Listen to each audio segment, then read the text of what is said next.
hot, hot, hot, hot fire. Miami's hot, hot, hot, hot fire.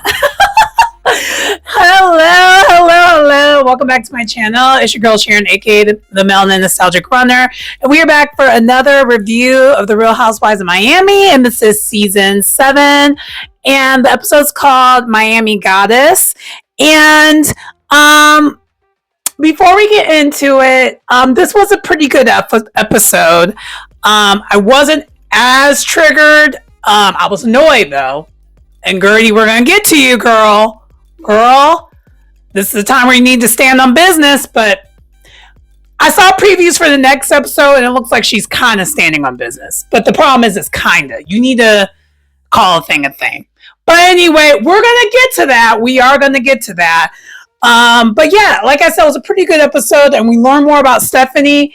And this episode so far, I'm liking Stephanie a lot more this episode.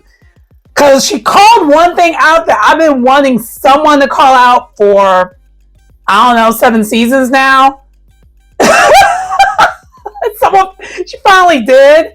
And I'm just like, okay, finally. But at the same time, we know this is calculated, so there might be a reason why they're doing it. But anyway, without further ado, let's go ahead and get into the episode. So, first of all, we start off with Alexia and Daniel, and we find out Daniel's this life coach, and Alexia is basically going to be getting ready to host kind of like a life coaching event. I don't really know what this event is. Like, basically, they're basically going to... So, sorry, I'm saying basically a lot. So, what's going to happen is they're going to go to this venue that she booked, and it's Greek themed, so they're all going to be dressed like Greek goddesses. And then there's going to be a whole bunch of messaging around basically motivational talk and positive affirmations and that kind of thing. We'll see how it ends up turning out because we don't really get to see it in this episode. Like we start there, but we don't finish it. So. But that's kind of what's happening here. And also we find out that Alexia has been talking and basically working with this guy to kind of help figure out what's going on with her and Todd and really just how she is as a person. Do I think Alexia is kind of full BS when it comes to this? Yes. I'll just be so blunt. Because if you could just keep going back to this man after you keep saying all these things about him, the life coaching isn't really working. You're not taking this seriously. This is definitely just so you get excuse for you to have an event. In my opinion, I don't think this is like a real thing. Like it's a normal housewife thing. There's always something with housewives where they either do like a yoga retreat or they do the sound bath. This is one of those. So that's kind of what's happening here. Although I have seen Daniel before, like some of his Instagram stuff, like it's been through my algorithms before. So I'm familiar with who this guy is. But besides that, the other part of the episode from there. So that's where they're going to end up at. Because there's always an event. So that's where they're going to end up at.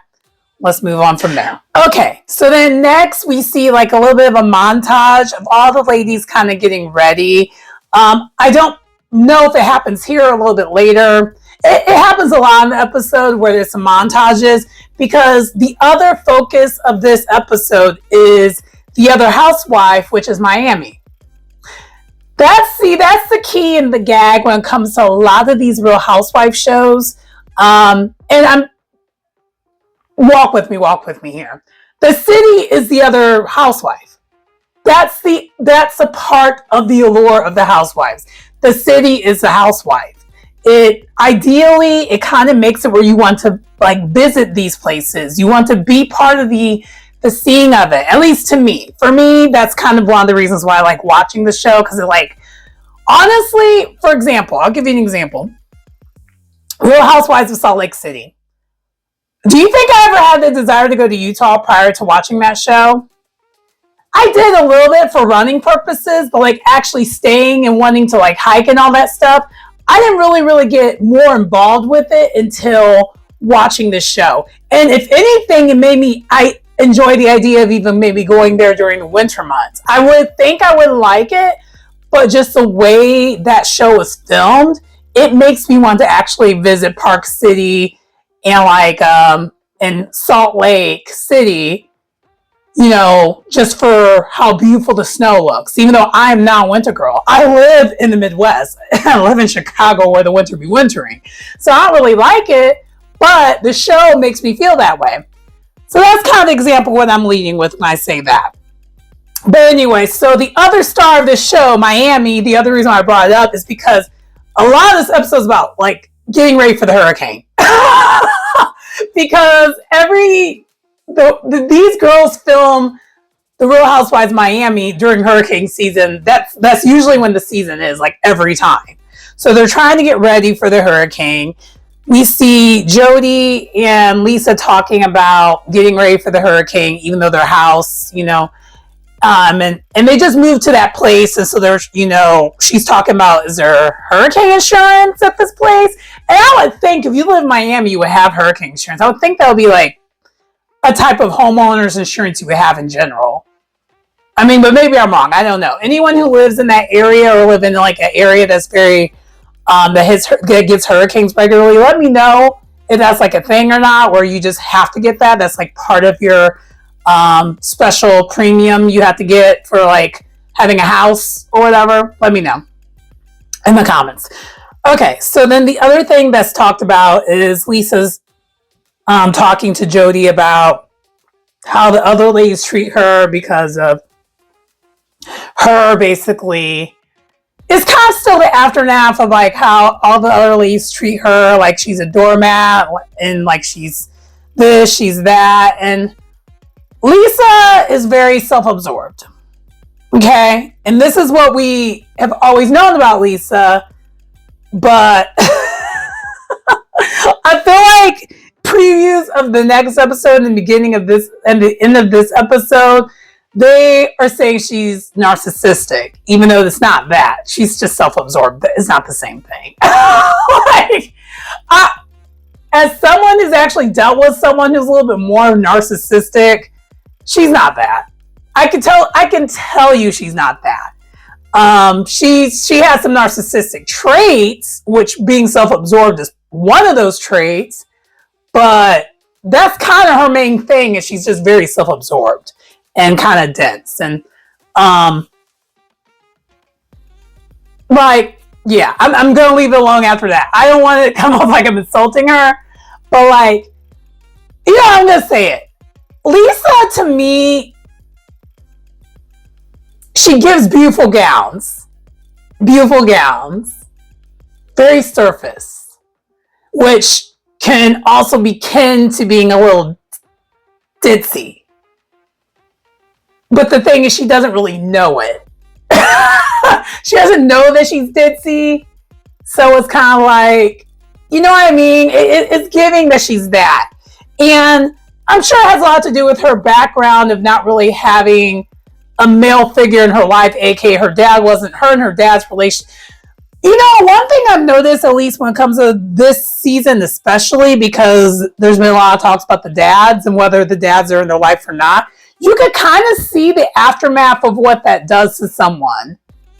And with Lisa, for me, it's very obvious. She's very dependent on men because she didn't have that male figure in her life at that impressionable age that would teach her otherwise. And also, she didn't really get it. Clearly didn't get it when she was at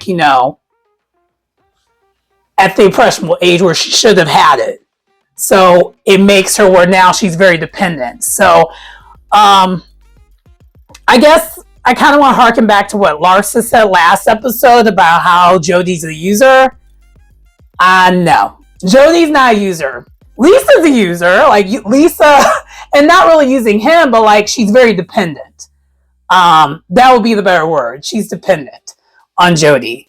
And so even when they were talking about the house and stuff like that, Lisa didn't have any details, didn't know anything about anything. And Lisa, in a weird way, reminds me of my ex-roommate. And honestly, I've said this to my friends before. My ex-roommate and I probably would have never fallen out if we would have never lived with each other. But because her drama became part of my drama, because she was in my world and she lived with me, I'm kind of like this with her. And if she would have never lived with me, I probably would not feel the same way. But because she put me into her things and was very much kind of a lot like Lisa. She went from dependent on one man to now she's getting married and is dependent on another man. Same thing. So, and Larsa would not be the right audience. Like, I feel like right message, wrong messenger when it comes to Larsa, because it's like, Larsa, let's be so for real. Your money did not just come from you. That came from Scottie Pippen. Okay? Like, you didn't get that out the mud. Now, if it was a Kiki delivering the message, I feel like it will land differently. And also, Larsa isn't really likable, so there's also that. But anyway, I know I went on a whole entire tangent, but there also wasn't as much with this episode other than the hurricane. So that's kind of the other thing that kind of happened when it came to Jody and Lisa. Anyway, let's move on. Okay, so then the next scene we have Stephanie, and she is at her restaurant. Her and her husband's restaurant. And Kiki and Larsa join, and they basically talk about family. A lot of it. So they talk about Kiki and her dad, and Kiki just kind of recaps what happened last week when it comes to like her finding out that she has a younger brother, and then also she's trying to get her dad to have a better relationship with her older son Shamar. And so that's kind of what happens there. And then Larsa, still the issues with her and Lisa. And then we find out from Stephanie that Stephanie does not get along with her twin sisters at this moment, because she was basically relating to Kiki, and how Kiki is now trying to build that relationship with her dad that she didn't have. And Stephanie's like, do it while you can. She's like, I've been trying. And it seems like with Stephanie, she's the one who's trying to rebuild the relationship with her twin sisters. But her twin sisters kind of just like, I don't know. It's odd that they're not really reaching out. We'll, of course, hopefully find out more of what's causing that. Looks like the preview of the next episode, we get more into that. But that's kind of the new thing that we find out from Stephanie, that she has a strained relationship with her twin sisters. Anyway, moving on.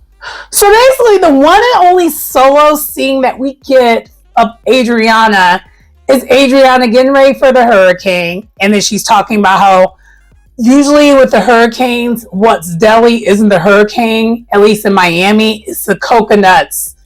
Because they have palm trees everywhere. So it's the coconuts and coconut trees, coconut trees. And basically, a lot of times she gave us this crazy statistic, which I'm sure is accurate because Adriana is very smart, that most hurricane deaths come from coconuts and not from anything else. And I was like, okay, interesting.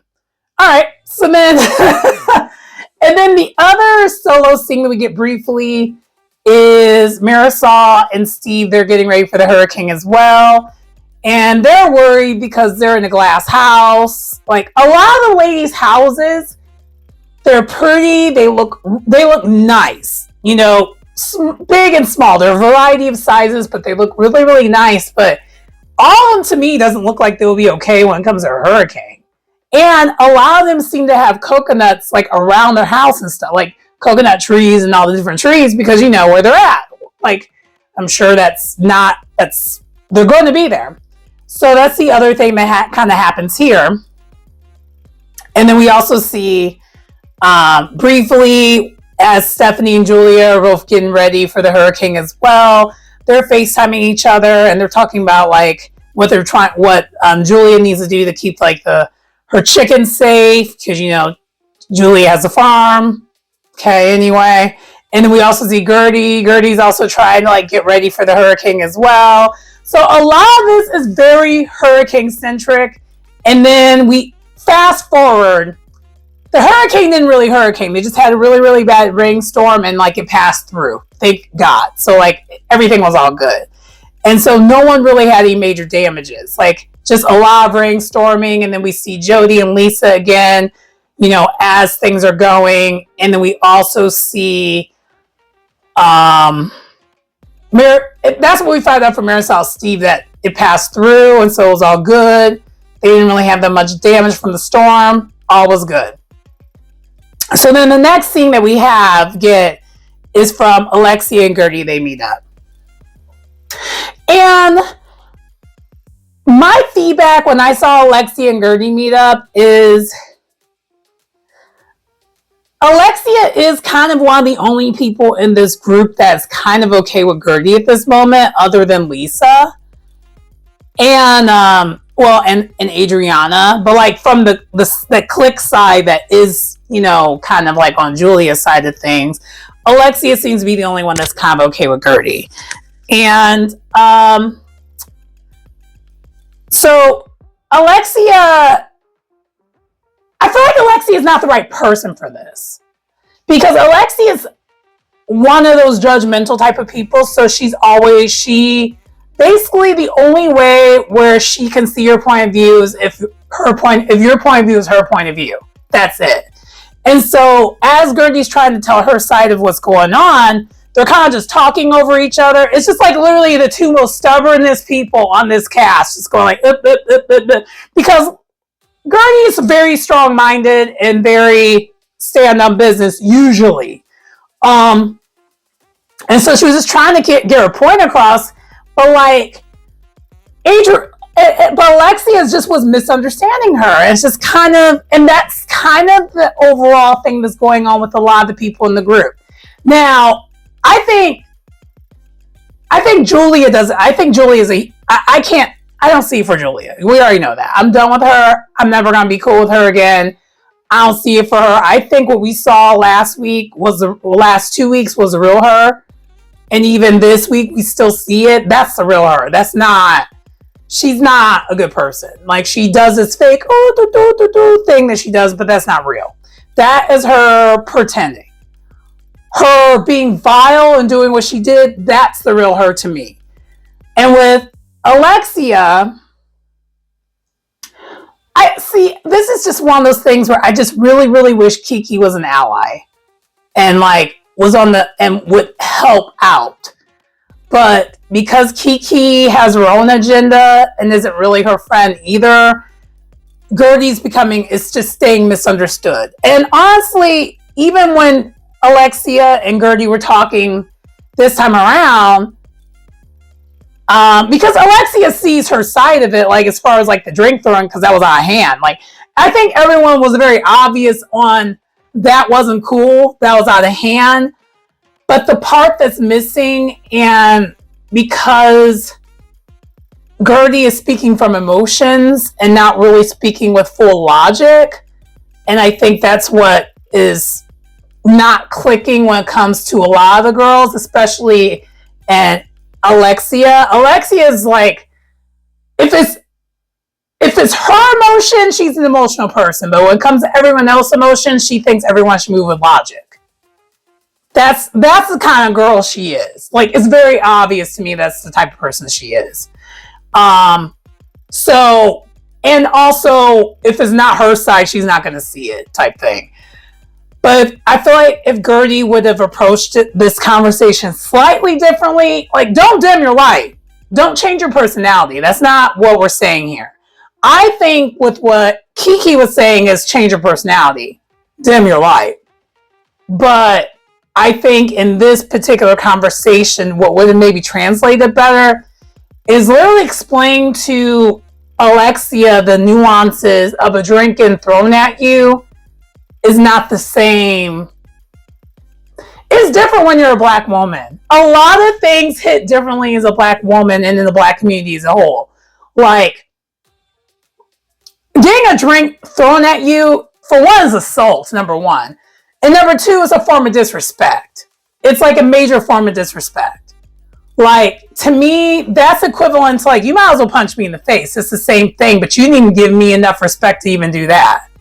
Like, it's all in the same realm of disrespect. And I don't think, and correct me if I'm wrong for those who are non-melanated, I don't think that hits the same for y'all. I just don't. I feel like certain insults hit us differently, and we view it way differently than how y'all view it. And I think that's the conversation here that's missing. And so Gertie is moving off of how her actual experience as a Black woman, and especially being a Black woman who, is not necessarily Black American. I mean, even though I think she is, but like Haitian, like, she's, Haitian. So like there's nuances there, especially growing up and all that. There's just nuances that like I feel like isn't being spoken about here, and that's the only thing that's kind of bothering me, because I feel like if Gertie would have like came in not as high energy she normally is, kind of just been like honestly, Russell probably would have been helpful in this conversation if like her and Russell would have met with Alexia. Russell could have probably like translated this for like Alexia a little bit more, and everyone be like, oh, that's why. But I get why she's emotional, because it's still fresh to her. And honestly, if the shoe was on the other foot, and I still felt a way about things, I don't know if I could like talk off the logic. I'm not sure if I could. So I get it. But anyway, the conclusion of the scene is Alexia invited her to the event that she's going to be having at the end of the episode, towards the end of the episode. And she also suggests that Gertie meets up with Julia to clear the air. Because we already know from last week, Julia reached out to Gertie, but Gertie didn't respond for obvious reasons, because she was like, this is fake. So that's that on that. Next, we have another scene. And a side note, I'm a little worried. I think this might be Adriana's last season. Which is sad, because if this is Adriana's last season, that's one less ally that Gertie's going to have, unless Dr. Nicole comes back. This makes me really miss Dr. Nicole. But the reason why I'm bringing this up, because the next scene is with Kiki, but I'm noticing that's what's happening. So because Kiki's getting more scenes, and even Marisol's getting a lot more scenes, even though they're both friend ofs, Adriana isn't really getting that many scenes. And also, too, I don't think Adriana really has anything going on other than that boyfriend. And we don't know if that's, like, respectfully, we don't know if that's real or not. That could be just like, I don't know. We don't know. We just don't know. But, anyway, so Kiki meets up with her son Shamar and his best friend. And Shamar's in town, basically giving Kiki the 411 and how college life is going, because we find out that he's the first one in the family to ever go to college. So this is a big deal. And in the Black community, child, that is a thing. When you're the first, it's like, oh yeah, I don't know why we're like that, but I get why we're like that. But yeah, it's so I was like, okay, that's cute. And so he's basically saying all this crazy stuff about like, clearly he's in a fraternity, because he was talking about organization. But I think for whatever reason he had to say organization, because maybe Bravo didn't get the okay to use the organization, because you're not, there's rules when it comes to like saying it or whatever. But anyway, he's clearly part of one of the fraternities. And he wasn't wearing the thing, so I don't know if he's part of the Divine Nine or another one. One of the Divine Nines or what. But anyway. But Larsa meets up with them, and so then after they end up playing some mini golf, and then Larsa and Kiki end up kind of like, going amongst themselves to talk.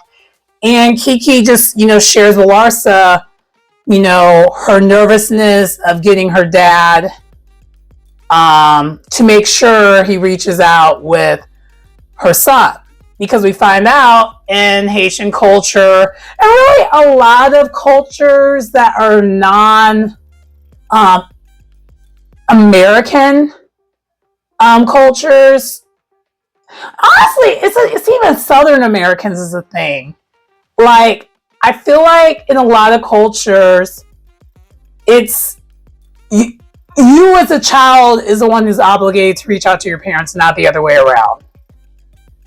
And I'm not raised like that, but like, there's a lot of cultures where it's like that.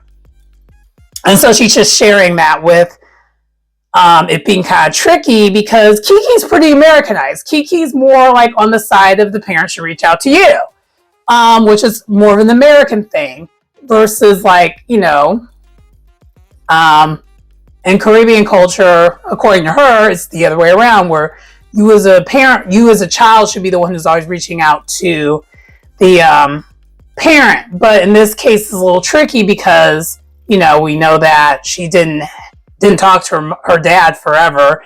And honestly, her dad never met the son before. That's how long it's been.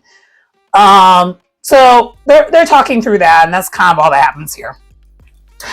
Okay, so then the next scene, we have Stephanie and her husband. We finally meet her husband.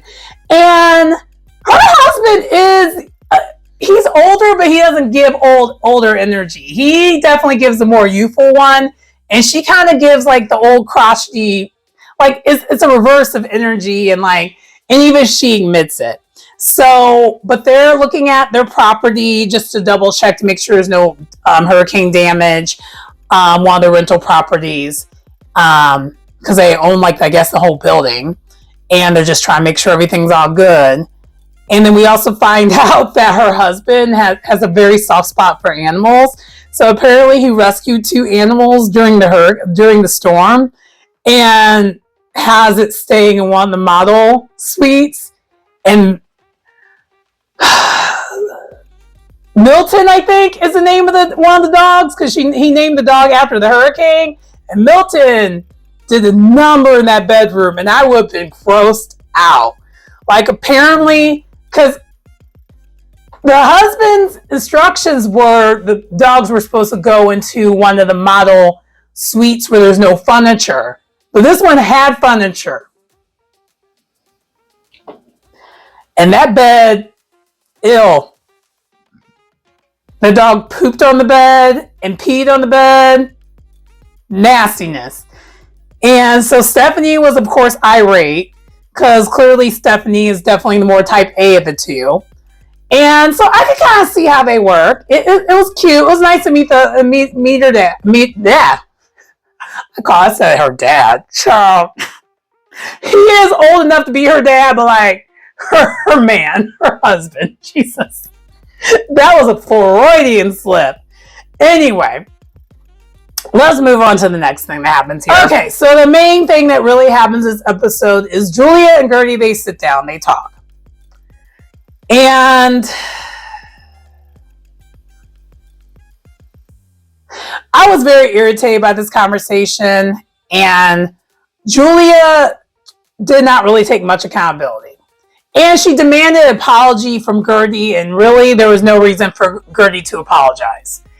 But Gertie apologized. And honestly, I don't think she should have apologized. If you as a person do not know how to use your, I hate that Gertie allowed this lady to play the victim and play in her face. And what basically Julia spinned and had Gertie apologize about was mentioning the plastic surgery and alluding to her not being a good wife. Gertie didn't allude to you not being a good wife. You did that on your own with your actions. Okay?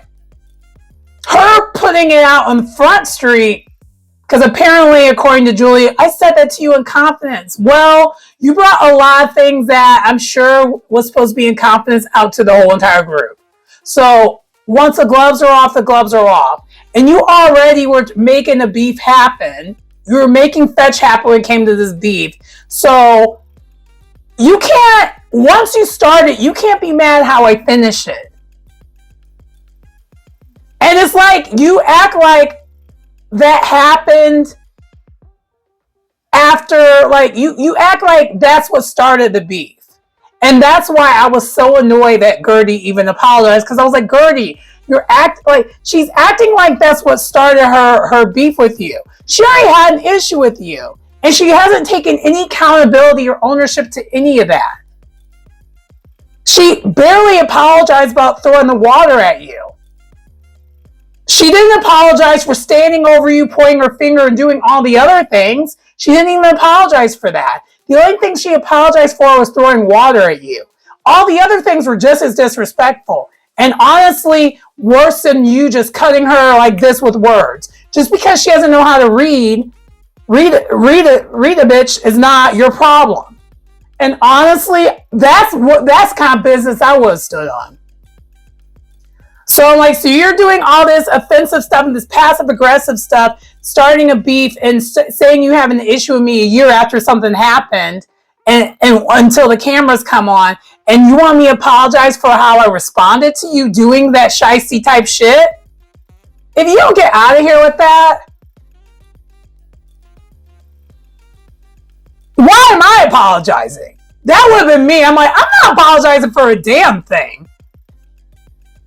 If anything, you're lucky that I didn't call an attorney on you and sued you for freaking assault. My words is an assault. You throwing a drink at me is. Okay?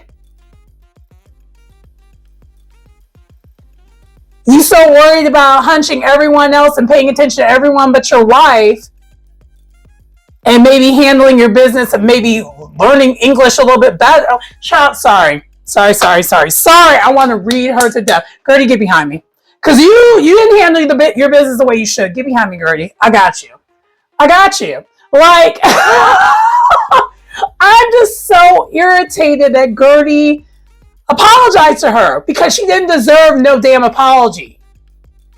I would have laughed at her face when she said and left. I wouldn't have stayed there. I'm like, you want me to apologize? This is where you got the game messed up. I would just exit stage right and just be like done with her there, and just like we'll left her where she's at. And side note, I saw the preview of the next episode, and Julia's trying to act like they're all good, because at the end of all this, Julia is so delusional, thinking that everything is all good now with them, thinking, okay, we're good now. And Gertie straight up said, baby steps. We're not good, baby steps. But the problem is, Gertie, because you didn't stand all the way on business, you left her enough where she could be delusional enough to say that. If you would have stood all the way on business, she wouldn't have had any room to say that y'all were okay and lie to the rest of the girls and pretend everything was all good. You should have been like, I'll be cordial towards you because I'm a lady. I'm just not a disrespectful bitch like you are. But I don't mess with you. I would have just kept it like that. I would have kept it real. We can coexist. Because that's what adulting is. Once you assault me, you're lucky, number one, that I didn't do anything back to retaliate in a way of assault. But I understand why Gertie didn't do that. And honestly, in real life, I don't think I would have done anything either. Because when you have a lot more to, like, younger me, yes, because I didn't have anything to lose when I was younger. The older I've gotten, I have way more to lose. You're not going to cost my freedom because of your ignorance. And I get that's where Gertie's at with that. Like, I have way more to lose. I have kids, I have a family, I have people I'm supporting. I ain't got time to let you mess up all that. You clearly don't have anything to lose because you have Martina. Martina can handle all the things for you and cleans up your mess because you're, whatever. But, so I get why, Gertie reacted the way she did initially. But it's just this lack of follow through with her, and she really needed to stand on business and take a stand. Like that energy that you had talking to Alexia, that's the energy you should have kept with and stayed with when you were with Julia. You folded a little bit here, and you should not have folded. honestly, once assault happens, there's no reason for anyone to fold. And I would have just been realistic with her and be like, look, I'm not going to order any food. I'll give me a drink, and I'm probably going to take my drink somewhere else and not this table. Let me just be very for real with you. We can coexist, but we're not going to be good. And if you do one, like, we're never going to be good. Because that's real. Like, we would never be good after that. Because this is a case of you got to show people how to treat you. Telling people sometimes ain't enough. Sometimes you got to show them how to treat you. So I was disappointed, Gertie. I get it. And I kind of get why she folded. I don't think it had anything to do with Julia. I think Gertie does not want to be iced out of the show. I think that's the main reason why she folded. It had more to do with the show, less to do with Julia. But if Julia keeps acting like that, Julia's going to be the one who's alone on the island anyway. Because I think after a while, the other girls are going to get sick of her. Because the girls that she's even aligning herself with, they don't really like her. They're using her as a tool. So that they don't have to get their hands dirty. But anyway, moving on. Okay, so one of the final scene, well, actually the final scene is, it's Alexia's event, and Alexia looks amazing. She's dressed in this nice Greek thing, and the producers had all these nice little things about each lady as they're getting ready on the Sprinter van to go to the event. And they're all in these beautiful Greek-looking outfits, and what ends up happening here, Lisa is late. Like 2 hours late. And this is 2 hours late, not even to the event. It's to get to the event. So in turn, she's making all the other ladies 2+ hours late. And Stephanie, everyone's really, really irritated and annoyed with Lisa with this, but no one's willing to say anything for real. But then when Lisa shows up, she's so oblivious, acting like everything's all good, like it's no big deal. She didn't even apologize for being late. She's like, oh, hi, however you doing? Like everything was all good. And Stephanie, because Stephanie already alluded to this in the last episode, that her number one pet peeve is tardiness. And I'm sure she was extra pissed because not only is this lady making us wait on her, she in turn made all of us late too. And I would have been pissed too. 2 hours late? No calling, no letting people know you're going to be that late? That's some BS. All for the outfit to just kind of look okay. There was no reason for her to be that late. None. And so all the ladies are going off on her. Well, not all the ladies, but really Stephanie's going off on her, and immediately Lisa goes in victim mode. And the reason why she's going in victim mode, she's like, I don't know you. But it's just like, it doesn't matter. She knows you're not. I don't care if you're Joe Mo on the street. If you're someone that's making me late, and you already know this is like a group effort of an event, that's like going on a group excursion, and like one of the guides is holding things up because they wanted to do their own thing and show up late. I know it's a paid thing, so slightly different is even worse, but you get what I'm saying. Like, you being there, like, it's relying on everyone being there before they can go. Like, I'm sure if the ladies had the okay to say, hey, can she just meet us there? And honestly, if they would have got the heads up that she was going to be late and not wait up. And the thing is, what's crazy about this is Lisa before has called them and told them, hey, don't wait up, I'll join y'all. I don't know why she didn't do that. I don't know why she didn't do that this time around. I think it's alluding to her being, in her own world of being self-absorbed. And preview for next episode, they're going to get into it with her on this. So that is how the episode ends, though. Let me know what your thoughts are, though, when it comes to the episode. Like I said, it was a pretty good episode, mainly because Julia wasn't really in the episode much for me, which was great. That might be the reason why I really liked the episode. And also, too, I think that's the main thing is because we're moving on from that.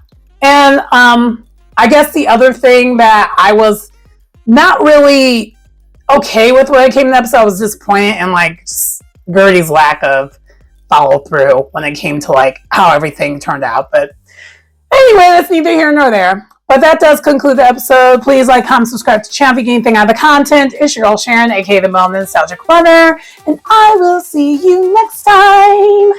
Bye.